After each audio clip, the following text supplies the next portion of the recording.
Hey folks, Daily Landsblog, March the 5th, 2019. I got a question for you. When was the first time that you realized you were experiencing something abnormal? Something like mental illness, whether it was depression or anxiety or bipolar, or just that first moment when you realize something's really wrong. Not, well, maybe something is a little bit wrong, but I mean that sort of realization that you're just not good. And I asked that question because we posted an article on SickNotWeak.com that and on Facebook that asked that question. What was your first experience realizing it? And I want to know what yours was. I'm going to tell you what mine was. Mine was in 1998. Well, actually, mine was when I was a kid, and I realized that I could not ride on a bus with other kids because I was afraid that they would throw up. Actually, before that, I remember a kid beside me in school. He had a penchant for throwing up, and this was my buddy. I think it was Rich Ruderman. Yes, that is in fact his name, Rich Ruderman. You ever heard that name, Case?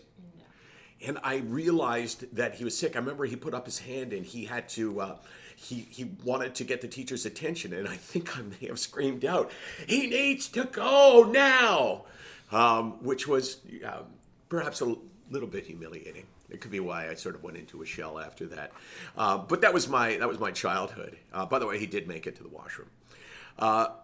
But for me as an adult and depression, I remember it was 1998, about 6 months after we started off the record, and it was me doing something like this. Wow, something's wrong with me. I wonder what this is. And I started, so this is my process. Wow, a couple of weeks ago, I didn't go out with these friends, and when I go to tape the show, instead of going in the green room and greeting people now, I'm kind of waiting to the last second. And, I'm not myself. And it was this realization for me that something was not just off, but changed in me. And that I was a different person. The person that I was gone, and the person that I was at that point was not someone that I wanted to be or someone that I liked. And it was this sort of, forensic evaluation of my life before that, where I realized that I had been slipping a tiny bit, just a tiny, tiny change, like a tap, like this. You couldn't feel that, could you, Case?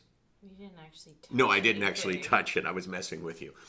But it was this tiny change that went on in me. And it was so small that I couldn't notice it when it was happening until there was this accumulation. And then it was, man, there's something really wrong with me. And that, of course, was a huge realization for me. And the first step, the most important step still, to a road to recovery. Because if you don't acknowledge that you're sick, then you would never have a reason to go for treatment. And if you don't go for treatment, you can't get better. And people sometimes live their lives without really realizing just how sick they are. So let us know your experience at SickNotWeak.com, 24 hours a day, 364 days a year. You feel that now? Yeah. I didn't want to shake the camera like that, but I did it.